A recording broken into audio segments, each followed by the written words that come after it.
All right. Hi, everyone. My name is Kelly Bope, and I am the incoming symposium editor for volume 57. Thank you all for being here today. So the next presentation will be Trustworthy Digital Contact Tracing and Health Administration. Our presenters are Professor Roberts and Dr. Ghaemmaghami.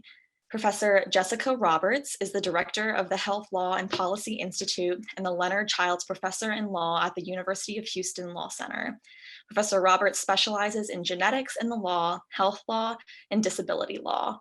Prior to UH, Professor Roberts was an associate in law at Columbia Law School and an adjunct professor of disability studies at the City University of New York. Immediately after law school, she clerked for the Honorable Dale Wainwright of the Texas Supreme Court and the Honorable Roger L. Gregory of the Fourth Circuit Court of Appeals. Professor Roberts' research operates at the intersection of health law, ethics, and social justice.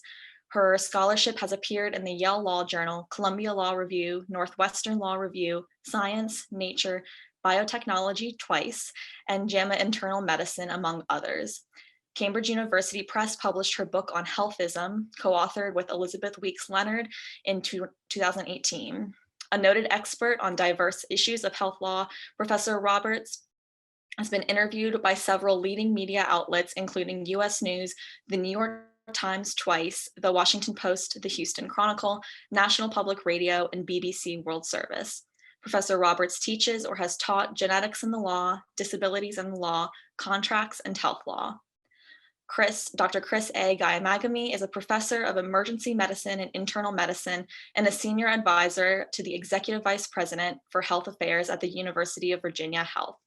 Dr. Ghaemmaghami has served Virginia as the strategic and operations leader and consultant for the statewide COVID-19 response. In this role, Dr. Ghaemmaghami's work has involved building up Virginia's contact tracing system and vaccination programs. Dr. Ghaemmaghami has been a fellow of the American College of Emergency Physicians, the American Heart Association, and the American College of Healthcare Executives. He has been recognized by the American College of Emergency Physicians Faculty Teaching Award and Becker's 100 Academic Medical Center CEOs to know. Dr. Ghaemmaghami earned his Doctor of Medicine and Bachelor of Science in Chemistry from the University of Miami. Thank you all for being here, and please feel free to take it away. Thanks so much. And I'm speaking first, yes? Perfect. Okay, so let me go ahead and share my slides. So thank you so much, Kelly, for that wonderful introduction. Good morning, everyone. I am absolutely delighted to be participating in this year's symposium. Thank you so much to the organizers of this event today and to all the editors who've worked tirelessly on our paper. You've done an excellent job. So as mentioned, I'm Jessica Roberts. I'm the director of the Health Law and Policy Institute at the University of Houston Law Center.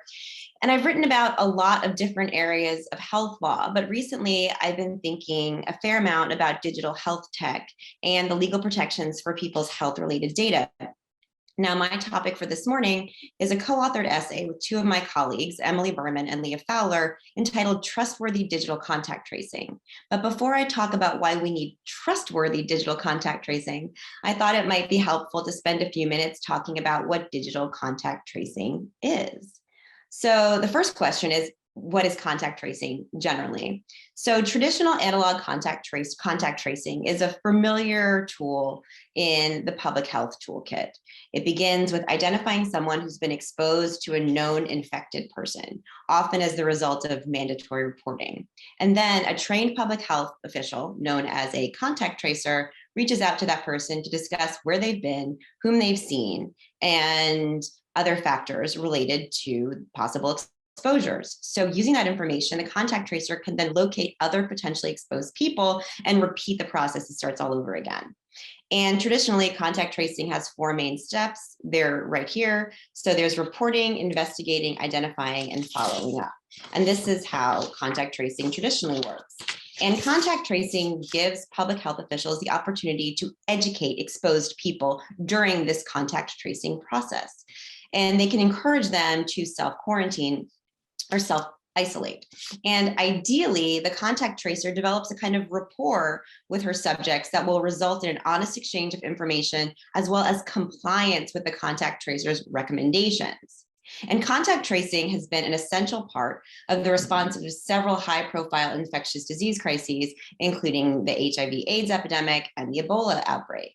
However, traditional analog contact tracing was no match for the COVID-19 pandemic for a variety of reasons. To start, traditional contact tracing is administratively burdensome. You need people to serve as contact tracers. And in the context of a pandemic, it would require what one author called, quote, an army of public health workers, end quote. So basically, a pandemic level outbreak requires recruiting, educating, and dispatching a comparably sized response team.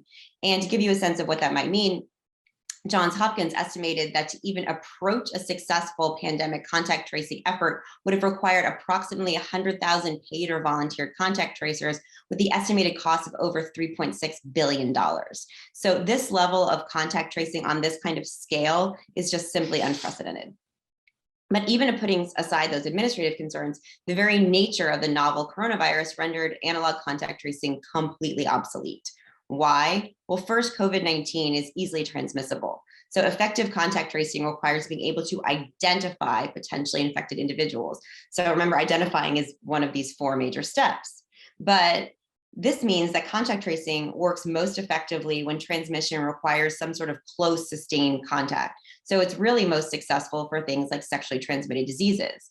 It is less effective when a disease spreads easily and it can infect strangers in a public place who might be impossible to identify after the fact. So under those circumstances, even the most skilled contact tracer and even the most compliant subject couldn't possibly identify all of the exposed individuals.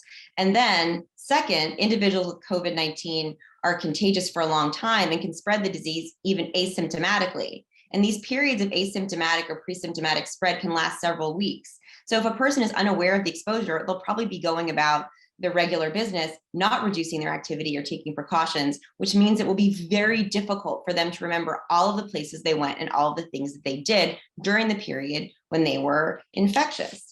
So experts therefore correctly feared that analog contact tracing methods could not outpace the spread of COVID-19. And as we know from Omicron, while some of the new variants might not be as deadly, they are even more contagious. So by this account, digital contact tracing in some form or another would be the only way to track highly infectious diseases like the novel coronavirus, which of course raises the question, what is digital contact tracing? So I told you what analog contact tracing is. What is digital contact tracing? So digital contact tracing seeks to approximate the information collected through analog contact tracing by using smartphone apps that collect either Bluetooth or geolocation data. And I'll give you all a couple examples. So Google and Apple's contact tracing application programming interface, or API, is a useful example of how some of this technology might work. And so their API was designed to work in conjunction with public health authorities who would either create a downloadable app or use this express exposure notification system. And the companies themselves really just wanted to act as a data intermediary. So they collected the data, and then you or the individual public health authorities would then decide how the information gets disseminated to individuals, which means you would have to go and in many cases download an app from your state. So the API uses Bluetooth pings to identify when one phone comes in contact with another by generating random numerical identifiers. And they change every 10 to 20 minutes, meaning that you get a new identifier. So no single identifier is continually linked over time with an individual. So what happens is when 2 phones come in contact, they exchange and record identifiers. And so when a person tests positive and then enters that information into the system, which means you have to take a test and then go to the app and say that you've tested positive, that gets loaded up into the API and it pulls their list of Bluetooth pings and notifies the contacts who themselves may need to download apps to get notified. So importantly, the API uses decentralized data storage. So the list of pings is stored locally on a user's phone. That is one way of doing digital contact tracing via these Bluetooth pings and identifiers. Some other methods of digital contact tracing used by states included geolocation data. So those technologies record where a person has been for 10 minutes or more and then stores that information on her phone. And geolocation data tends to be more accurate in the context of contact tracing than these random Bluetooth pings, but it's also potentially more revealing, which is it has more potential privacy concerns. But digital contact tracing uses the information about either where you've been or who you've been with to assess whether or not you've been exposed to the relevant disease, here COVID-19. And not surprisingly then, at the beginning of the pandemic, when the vaccine was still a distant dream, digital contact tracing was heralded as many by our most promising weapon against the coronavirus. So people were like, how are we going to control this thing? Well, we need to keep track of the spread, and we can't possibly do that using traditional contact tracing. We're going to need to enlist these digital tools. And perhaps not surprisingly at all as well, the members of the tech industry happily adopted this narrative. So they liked the idea that the traditional tools of public health were just too burdensome and unacceptably slow. And so Apple and Google partnered, and it's worth emphasizing that this partnership was really unprecedented because their operating systems are intentionally incompatible. But they got together and they said, yes, tech can solve almost anything. We're going to try to help and track the spread of disease. And so there was all of this excitement surrounding digital contact tracing, at least at first. But despite the support and the fanfare, something fascinating happened regarding its uptake in the United States, which is it completely failed. So Americans remain deeply skeptical about digital contact tracing. Researchers have looked into this question. One study found that, quote, the public perceptions of digital contact tracing are a barrier to widespread adoption, end quote, and that, quote, governments looking to deploy digital contact tracing must invest not only in the app itself, but also in significant public education campaigns to encourage adoption, end quote. And so quite tellingly, in this research, Americans' support for digital contact tracing increased in response to stronger privacy protections. And people tended to favor digital contact tracing that would store data locally on individual phones than in some kind of centralized data repository. So while we know that concerns surrounding technology resulted in a lack of support for digital contact tracing, we need to know the reasons for those concerns so we can address them for the future. And so this particular project interrogates why digital contact tracing seems to have failed so uniformly in the United States. Now, as I mentioned, it is a collaboration between myself and two of my colleagues at the University of Houston Law Center. Emily Berman writes about national security law, and Leah Fowler writes about public health law. And in the early days of the pandemic, even before digital contact tracing fell flat, we were all struck by how national security experts spanning the ideological spectrum were weighing in on the legality of digital contact tracing efforts. And law and order types advocated mandatory universal monitoring, while advocates of civil rights and civil liberties cautioned against mission creep and authoritarian power grabs. So concerns about government tracking privacy and civil liberty are familiar territory for scholars of national security. But there's one catch. Digital contact tracing is not national security surveillance. Efforts to track the spread of disease sound squarely in the register of public health. So why were national security experts so eager to weigh in? And what did that mean for COVID-19 digital contact tracing? And could that help explain the hesitance of Americans to want to participate? So this led us to develop two models of surveillance, and they are public health and national security. And these two models are distinct across three different axes. So the role of consent, the scope of collection, and the subsequent use. And just a quick note, these paradigms are not exhaustive or mutually exclusive. So public health crises can have implications for national security, and national security threats can, of course, imperil public health. But we're just distinguishing between these two paradigms in an attempt to explain the widespread distrust of digital contact tracing. So we can discuss. So traditionally, contact tracing it's cooperative, it minimizes data collection to protect privacy, and there are limits on subsequent use. And I'll say a little bit about each of these qualities in turn. So as noted, traditional contact tracing involves a contact tracer reaching out to an exposed person, both for purposes of educating her about the disease and for obtaining the names of potentially other exposed people. So for this process to work, it has to be cooperative. An exposed person must be willing to hear the contact tracer out to learn about the disease, and probably more importantly, must be willing to follow the contact tracer's recommendations to self-quarantine or self-isolate to stop further spread. Contact tracing also collects as little information as possible about an individual. So that data collection must have a legitimate public health purpose, and that means collecting only information that relates directly to that goal. So in other words, public health officials attempt to track disease with the smallest amount of information that's possible. So a contact tracer will typically not reveal the name of the person that exposed the contact. Of course, in certain cases, a contact might be able to deduce who it was, especially if you're talking about something like sexually transmitted disease, but the public health official tries to maintain some kind of anonymity. And whenever possible, public health authorities attempt to report only aggregated data to respect the privacy of individuals. So in the public health model, there are these privacy protections that are built in. Finally, contact tracing limits the subsequent use of the information. So public health authorities can only use the data to track and limit the spread of disease. They are not supposed to repurpose that identifiable information for other uses. And some states even criminalize the disclosure of public health information. So the limits on subsequent use can be pretty serious. Now, by contrast, national security surveillance requires secrecy. Often the surveillance targets don't know they're being surveilled. They maximize collection on the theory that one piece of information might be the missing puzzle piece, right? And it might actually provide insight about a potential threat. And then also national security surveillance typically allows the government to repurpose lawfully collected data. So if you got it lawfully, you can use it for other things, and that creates the opportunity for what's known as mission creep. So you use data for one thing, you collect it for one thing, and then you end up using it for a bunch of other things.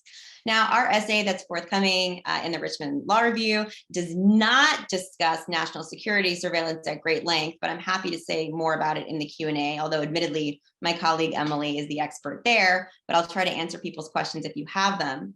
But the real takeaway is that we believe that public health and national security are two different ways about thinking of government data collection with different sets of norms and potential consequences. So you might be asking yourselves, what does all this mean for digital contact tracing and the fact that it failed in the United States? So why did digital contact tracing fail? Or maybe one of the reasons that it failed. And our theory is that public health authorities didn't cultivate the necessary trust for successful public health monitoring because digital contact tracing looks too much like national security surveillance. And unfortunately, Americans had several reasons to distrust digital contact tracing efforts. What might those be? Well, first, there's general distrust in public health authorities. At the beginning of the pandemic, public health authorities provided inaccurate, misleading, and sometimes contradictory information. In fact, one scholar even called this a, quote, post-truth pandemic, end quote, which is disturbing. So there was this unreliable messaging. And so even people who might have trusted public health authorities at the beginning of the pandemic might have grown to doubt them.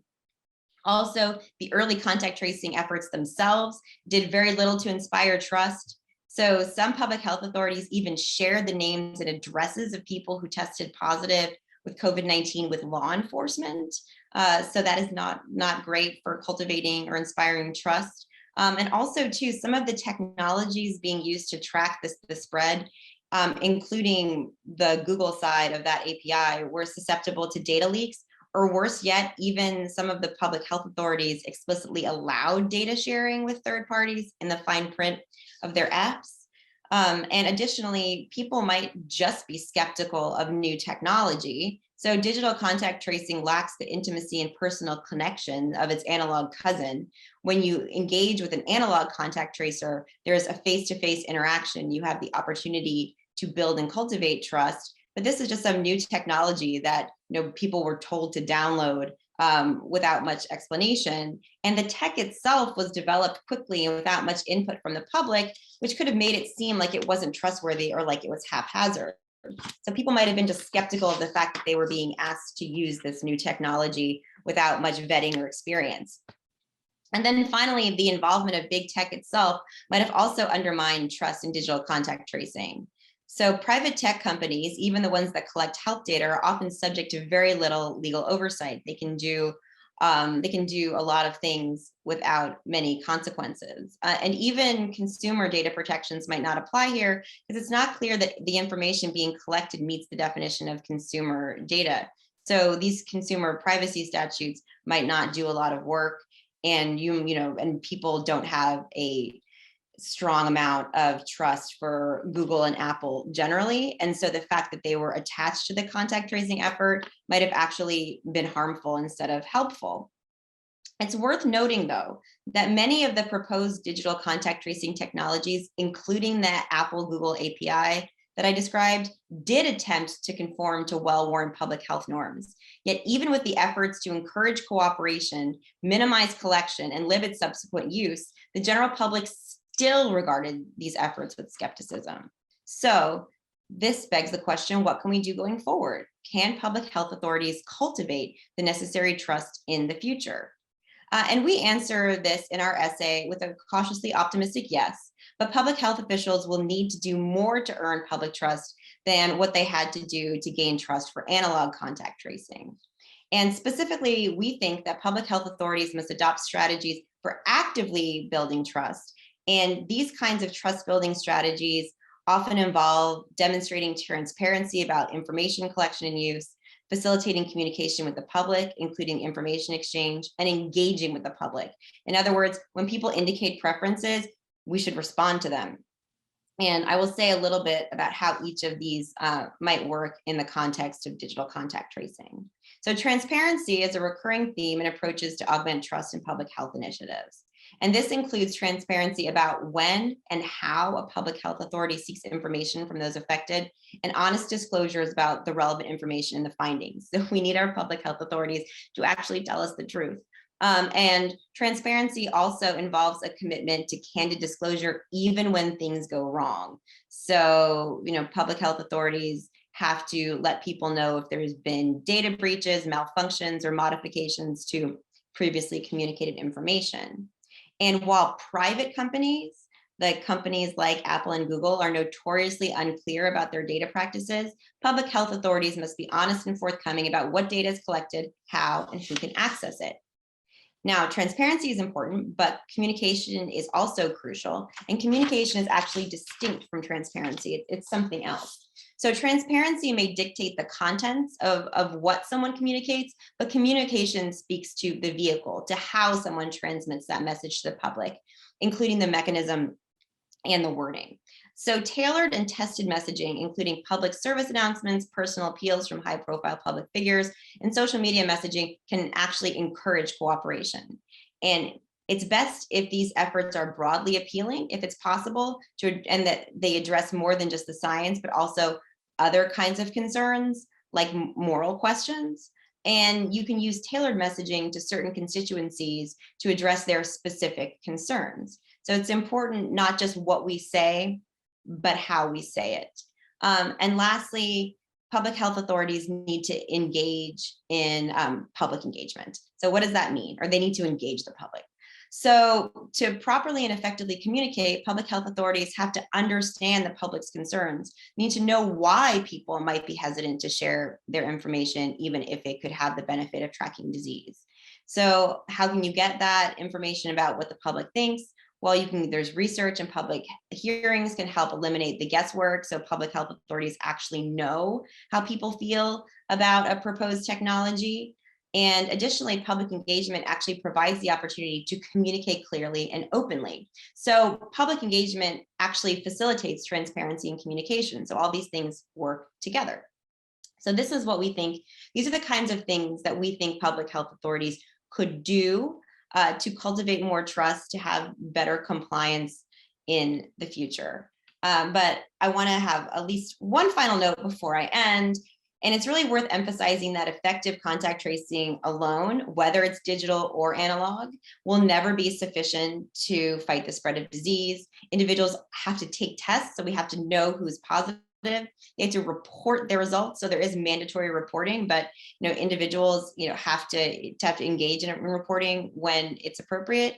And then you have to follow the recommendations of the public health authorities and the contact tracers. So, that means self-quarantining, self-isolating, all the things that I think many of us are all too familiar with after the past few years. So we need public buy-in to effectively fight infectious disease, which is why digital contact tracing requires building trust. So that is it for my presentation. Thank you so much for your time. And I look forward to chatting with folks in the Q&A. All right, great. Thank you so much. For the first question, what do you think would be the best way to deploy these methods to cultivate trust in contact tracing systems? Would it be kind of a government action that would need to be taken, or more grassroots, for lack of a better term, movements? Yeah, and this is a great question too, because of the involvement of tech, because one of the things that, so I could see this happening at least a few different ways, so, you could have some kind of top-down regulation, right? Or like what you were saying, you could have some sort of norms and practices bubbling up. And, I think that in the context of digital contact tracing, everyone's heart was actually in the right place. And this is part of what made its failure frustrating, is even though it looked like national security surveillance and it looked like this kind of, and I think, I'm sure many of you are aware that the operating systems of our phones built in contact tracing software, or maybe you're not aware of that. You can go in and see that there's a COVID notification system built into your phone when you updated it a few years ago. And so it felt kind of covert and not trustworthy, but really there were efforts to try to minimize collection. In fact, this Google Apple API, some people said it was so solicitous of privacy, it actually wasn't an effective contact tracing device. And so, one thing, so public health, so to answer the question, so I think public health authorities have the right norms, they have the right tools, they just need to get out there and engage in the public education, like that research was saying, that, they need to do more to actively build it. And so I think that, if the public health authorities do what we're recommending and, they try as best they can, obviously in a pandemic where things are constantly changing, it's very hard to get ahead of stuff, but, get ahead of things, messaging, talk to the public, try not to rush things. I think that helps. But there was a big move in digital contact tracing technologies towards industry self-regulation. And this is something that happens even outside of this context. The tech industry really wants to regulate itself. It says, we're going to adopt these privacy norms. We're going to do things, and we're going, and you don't need to, you don't need to interfere too much. And I think that piece of it is probably not correct. We probably need better regulation of tech generally. And so I think if we have the public health, and our essay focuses mostly on the public health authorities. If we have the public health authorities doing all these trust building things, that would be great. But I think we probably need better oversight for the tech industry and data privacy generally. And that is another piece of this if we're talking specifically about the technologies. And hopefully that answers the question. I feel like it was long-winded and maybe not helpful, but hopefully that does it. Great. Next question. Do HIPAA laws apply to the big tech companies like Apple and Google when they deploy contact tracing measures or apps? No. So I will say, okay, so this is a great question. And so HIPAA, so I will talk more about Google and Apple. And this is, so the HIPAA's protections are incredibly specific, right? They apply to healthcare providers, health plans, things called healthcare clearinghouses, and their associates. And so when you get information, and this is why, it's a little bit iffy when you have these big companies acting as data intermediaries, because they actually don't have to comply with HIPAA. Why? They're not actually providing healthcare. They're just storing data.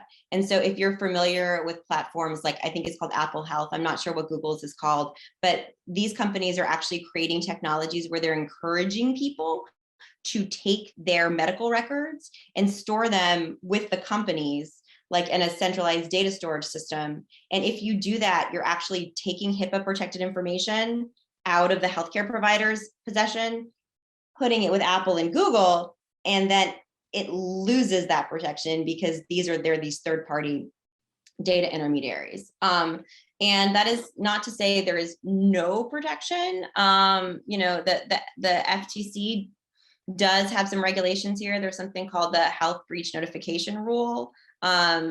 And the FTC issued some guidance that seemed to shore this up as maybe something that would provide better privacy protections for digital health data, depending on how it's collected. But those protections are unclear, and they're even a little bit contentious. So yeah, when you get these consumer companies involved, it's really tricky. And that is, I think, part of what we thought was interesting about this project is you have it in national security surveillance as well, right? So these tech companies have become almost indispensable. And now governments are relying on them. And this is not related to health, but I mean, I just heard something on NPR yesterday about a move towards like state IDs, like driver's licenses housed on our phones, and that this is something that Apple is really interested in, in positioning itself. And so we're getting this combination of government and private industry intertwined.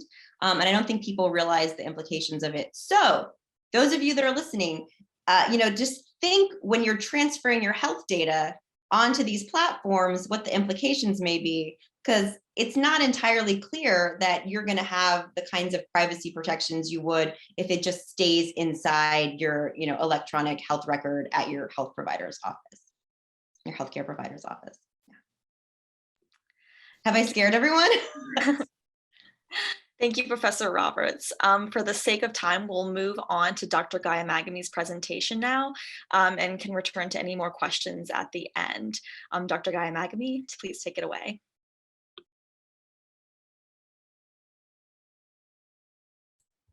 Okay, well, thank you. As I get this thing set up, let's see. Are you able to see my screen? Yes. Okay. All right. Well, that was a wonderful overview by Professor Roberts. And so I will go through some of these slides rather quickly because we don't want to be too redundant, and I'll try and be complimentary. So I'm a physician by background. Have been working at the University of Virginia for a long time, and then at the outset of the pandemic, I went on loan to the Virginia Department of Health to work on the COVID response there. And the first order of business really was setting up containment.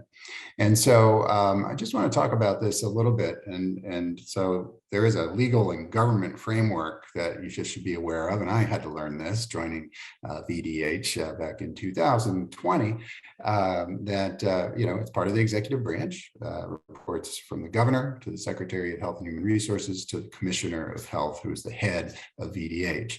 But the agency itself is really decentralized. There is a central office based in Richmond, but then there are the organizational structure is really around 35 sort of semi-independent local health districts, which cover all 131 localities in Virginia, and that's all the counties and all the cities.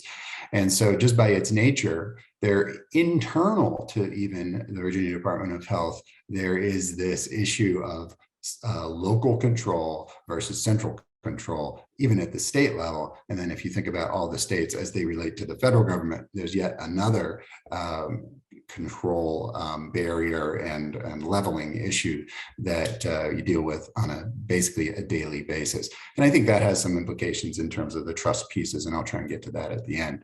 So does everybody remember this? Flattening the curve. So I say this is epidemics by the book. And when we got into this, we really didn't know as much what we were dealing with. This was sort of the textbook answer. Well, we've got this big yellow curve that'll be our worst case scenario. But if we can successfully contain or mitigate this, that curve will be smaller, and the peak of it will not overwhelm our healthcare system. So further, there's two concepts embedded in this. One is containment, and the other is mitigation. And containment is meant to be used when the case rates are actually relatively low. And what that means is if you think about the individual person with TB who's walking around in a community, maybe a measles outbreak in a highly vaccinated population. We use containment, which is, your case identification, testing, contact tracing, isolation, quarantine measures. Once you have more than just a small case rate, the book says mitigation, and mitigation is all the things that people don't like. That's all the things that in the most extreme form include things like lockdowns. And so the idea is that at some point in your response to an epidemic, you will actually go from containment to mitigation. And then when things get better, you go back to containment. So there are some trade-offs here. So we've defined the containment mitigation aspects. The trade-offs here are for containment, you're really just affecting a small portion of the population, but that small population has very severe restrictions. So they're fully isolated or fully quarantined, and you have to support them during that period. With mitigation, it's large portions of the population, and there's a flexing up and down of different mitigation measures. There's social distancing, there's not allowing certain large activities. In the case of an airborne illness, there's masking and different hygiene things. So large group with less severe interactions and versus containment, which is a very small group of very focused but really severe restrictions. So the idea is containment has a smaller impact to your society, but mitigation is going to have a bigger impact. So when you think about that curve that I showed you, you could probably do either of these for limited periods of time, and mitigation is going to put more stress on your society faster than just containment. But containment really does get into that privacy issue and individual rights, and then cooperation with systems of public health and government. So Professor Roberts went through a bit of this. So in the interest of time, I'll just say this was the cartoon version of the Virginia strategy. They called it Box It In, and it was testing, isolating infected people using contact tracing to find folks who were potential close contacts, quarantine those folks, and then repeat the cycle. So before vaccination, anybody who was considered a close contact went to be tested again. And so the idea was that if you tested all the close contacts, eventually, if you did this for 2 or 3 cycles, you would find everybody who was affected. It gets a little bit more tricky than that, because these are humans and there are lots of little places where decisions have to be made and actions need to be taken. And in the gray boxes, I'll just highlight that this whole process, if you go from beginning to end, ends in some things that people don't like. Okay, it either ends in an isolation or quarantine. And people learned very, very quickly that if you get infected and you talk to a case investigator and you give the case investigator the names of all your friends and family who you might have been in contact with, and they all end up either isolated or quarantined, you're not a very popular person all of the time at the end of the day. They also wonder, what are you doing with all this information that you've gathered? The case investigations, these are the manual ones that Dr. Roberts described, really started out very, very long. The scripts for the case investigations that were being used at the health department were over 10 pages long, lots of questions. And so people became very concerned about the amount of information that was being shared at that time.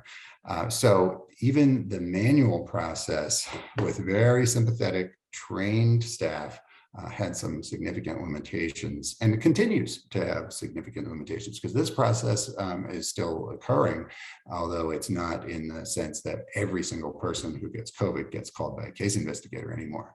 In the beginning, that was our goal.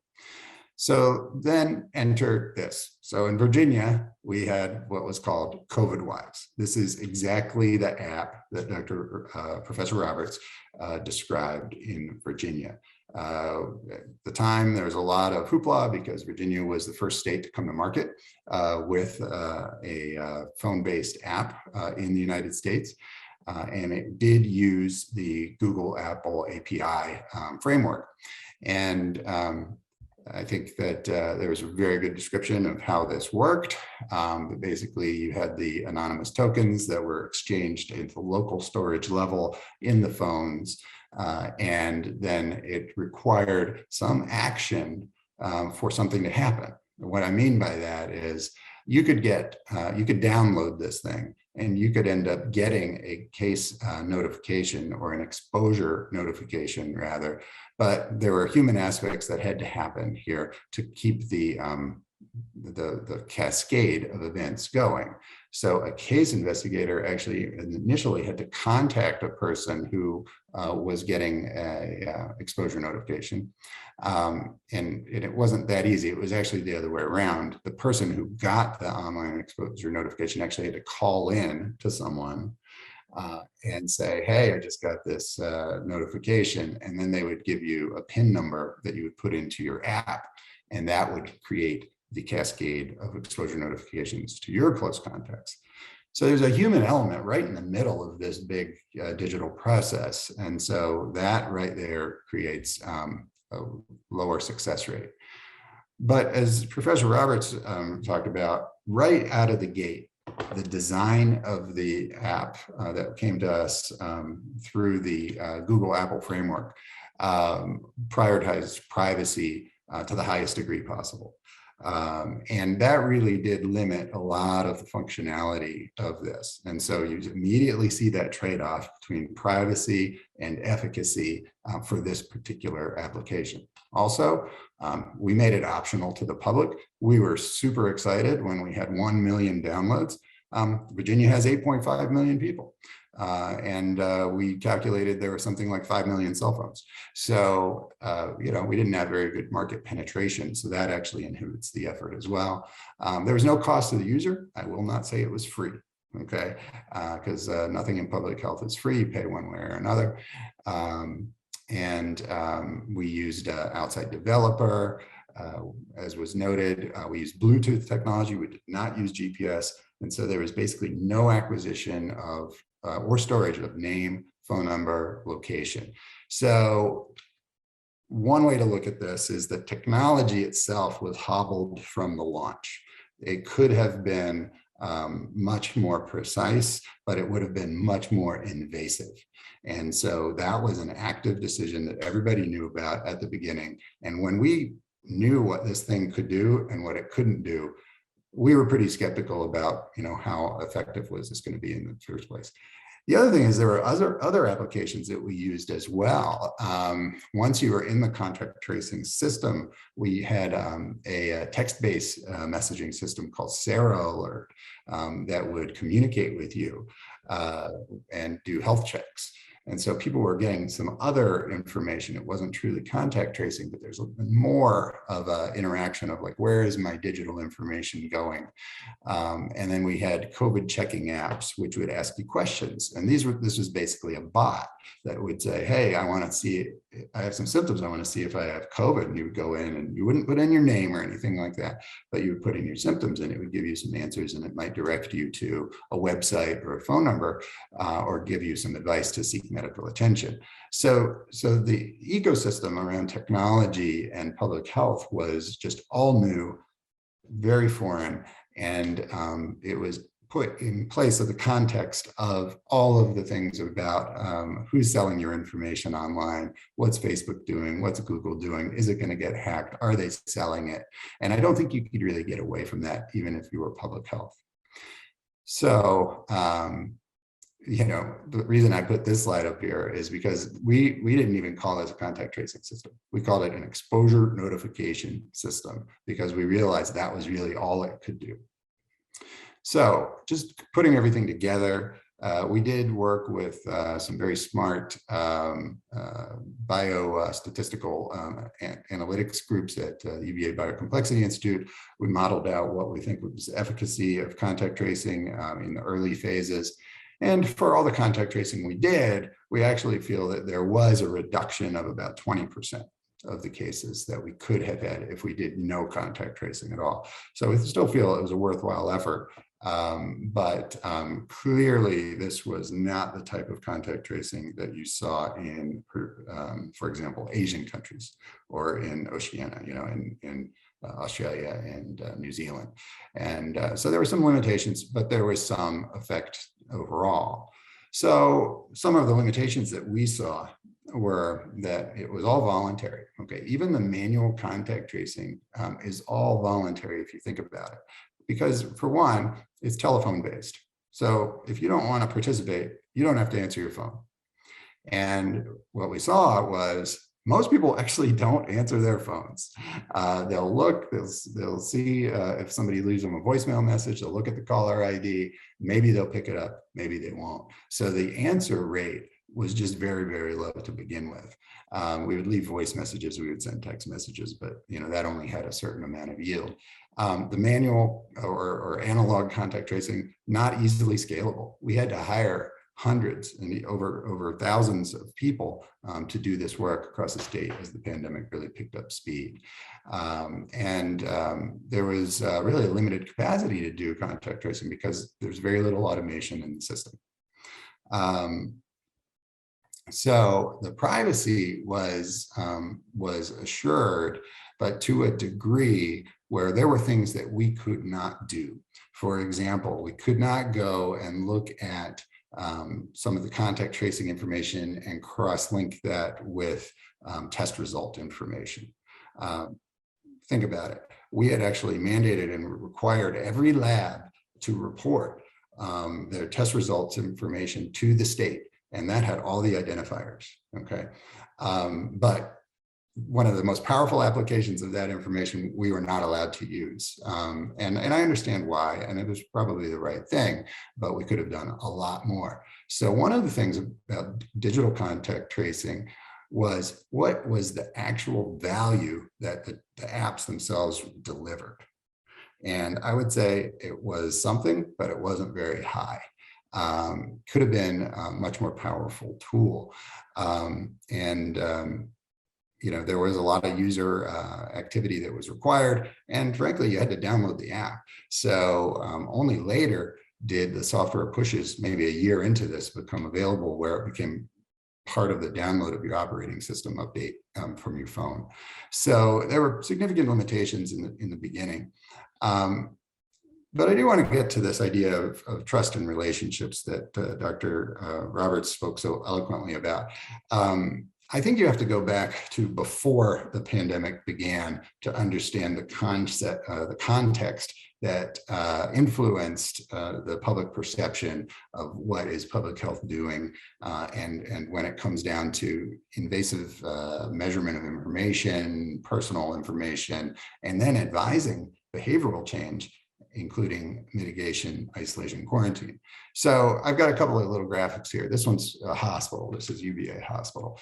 And before the pandemic, the relationship with the Department of Health between the hospitals in the community and VDH was really one that was regulatory and thought to be, from the hospital's perspective, punitive. Okay, so this was just a negative frame set to begin with.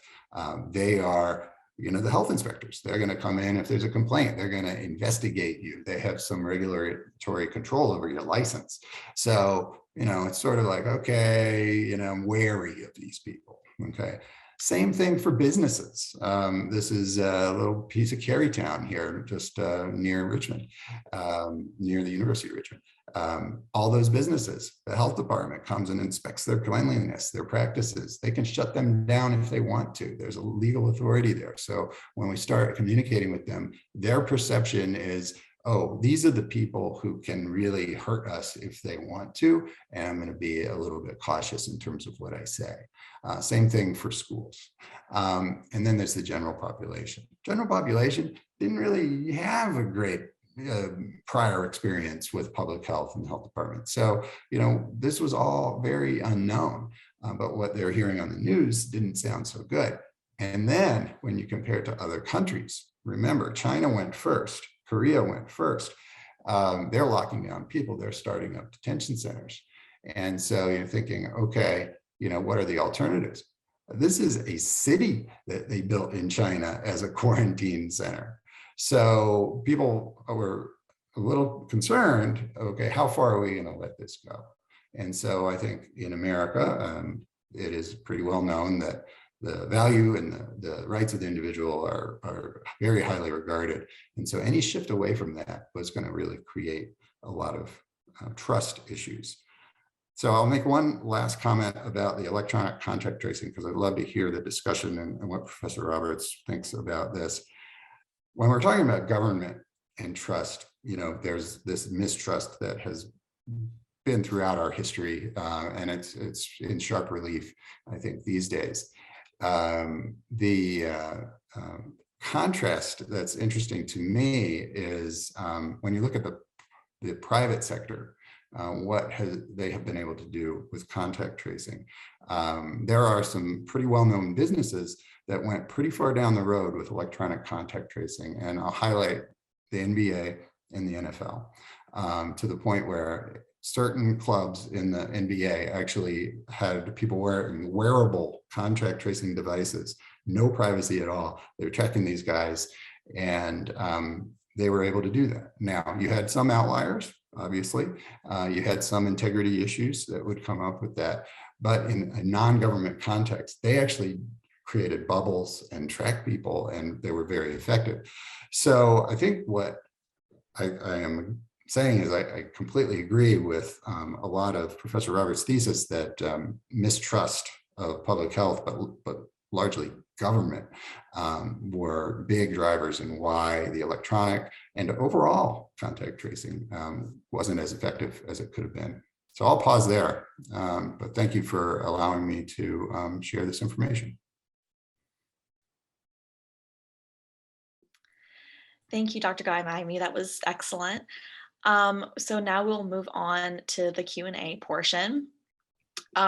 First question for Dr. Ghaemmaghami: what, if anything, would VDH have done differently to encourage more people to comply with contact tracing efforts? What would you recommend state and local health departments do in the future?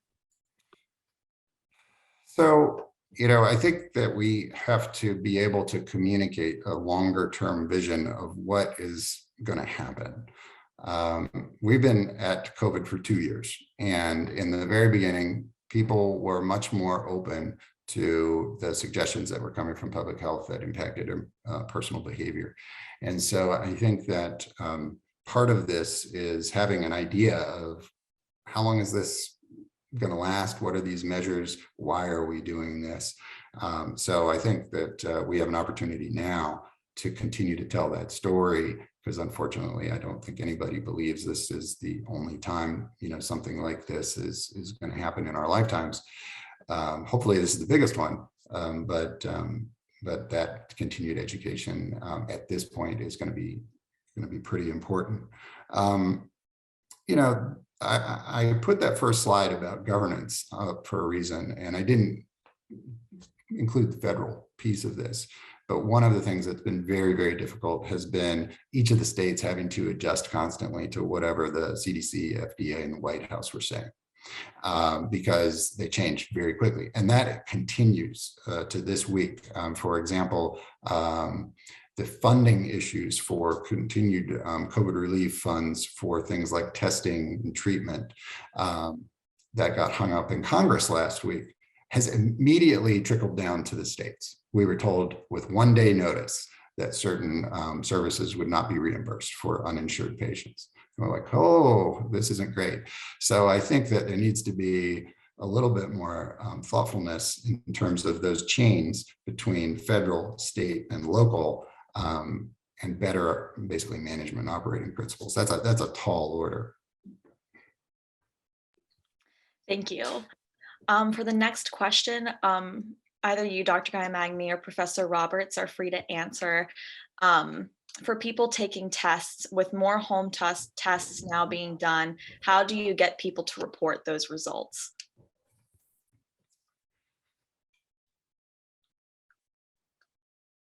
So I don't want to dominate the Q&A. Yeah, I mean, I think we can go back and forth. I mean, one thing, make it as user-friendly as possible. I think, right?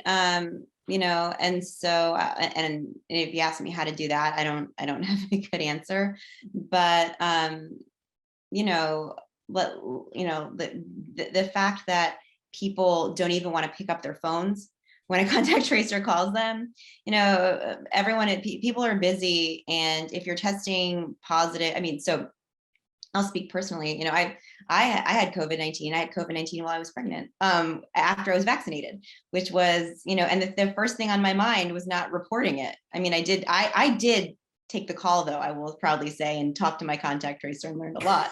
But you know, if you're testing positive, the first thing you're probably not thinking about is reporting that result. And so I think that one thing we can do is take the perspective of, you know, the person, and think about how to just streamline that and make it as easy to report as possible, that we have these tests. And so maybe you have some ideas how to do that, because that's where my thoughts end. Yeah, there are a couple of ways to do the consumer facing piece of that a little bit better. You see some of the test kits now have QR codes on the kits that you can just, you know, you actually start with an app, you do the test, you scan your QR code, and that test can go to a public health authority. So you're not going to like this answer. So the way this is moving, the way we get out of the pandemic into an endemic state, is that this actually has to become less and less of a public health response. This has to be actually routinized into our standard way that we deal with medical problems. And so we have a model for this. It's influenza. And the reason I say people don't like that is because, you know, for several months in this country, maybe a year or so, and in other countries, the idea was eradication. Okay, we're going to get rid of this virus, and we won't have to deal with it anymore. That became painfully clear that that wasn't going to happen. And so when you say, well, what is the future state that you're shooting for? What is your target condition? It's something that looks like influenza, within some order of magnitude of that. You know, it's probably not going to be less. It might even be like a double influenza load. And so what that means is 30 to 50,000 people a year die from influenza. You're talking about 30 to 50,000 people a year maybe dying from COVID. In Virginia, that translates to 1,000 people a year, maybe 1,500 on a bad year. So we have to get used to those ideas. And what does that mean? It means that we as individuals access the healthcare system in traditional ways. So public health and government are trying to support having all those resources in the right place. Remember, when this all started, nobody had those resources. What I'm talking about is testing, personal protective equipment, and now treatments. And so outpatient treatments now, and vaccination, sorry. So those four things now are going to be widely available through both private and public sector. And it is going to be an issue of individual and community response that's going to get us through this next phase. So when people say, well, what about, you know, reporting all this testing?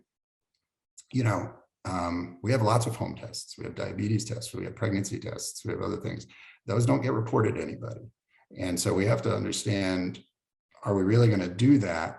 Or are we going to have other surveillance mechanisms that we have used in other situations?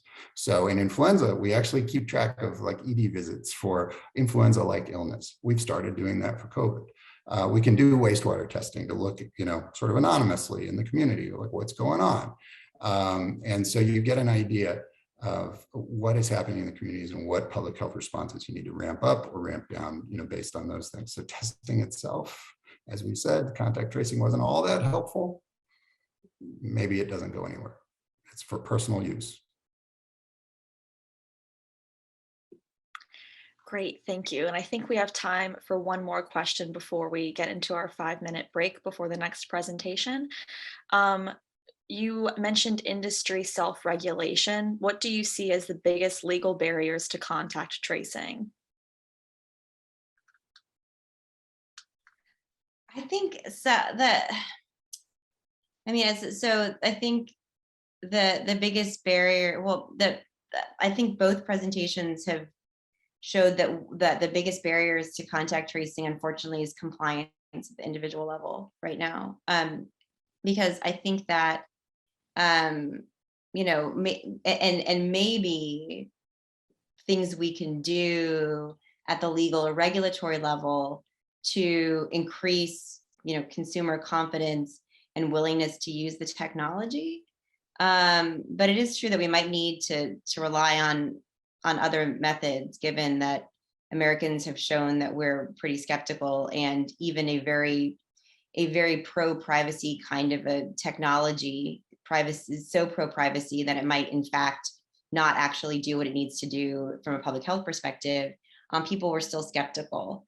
And so I think that, you know, my work is like just improve, you know, protections for people's data, generally speaking, and maybe if we do that, we'll see better compliance. But I think the real reason that digital contact tracing didn't work, and even traditional contact tracing, I mean, traditional contact tracing couldn't work, is that people just were not comfortable doing it. People didn't want to. And I think that takes us to the time. But yeah, if we could do something to create data privacy protections, I think that might help move us in the right direction. More things like the FTC. But you know, the consumer level, I think, is where we need more protection. I want to apologize. I clicked the wrong button in one of the Q&A. There was a question about, does normalizing COVID into something like influenza promote ongoing inequities? And I do think that there is a real risk there. So we do need to still have some public health mechanisms to make sure that vulnerable populations, particularly folks who are low income and in vulnerable places like long-term care facilities, that will continue to be a role of public health.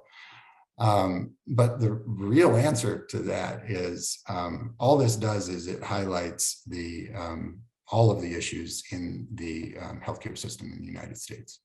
And so if you want to say, well, how are we going to fix inequities for COVID? The answer is you fix inequities generally. So anyway, sorry, I gotta jump. Thank you so much, Professor Roberts and Dr. Ghaemmaghami. We will move into a short break before our next presentations. Thank you both so much for being here today.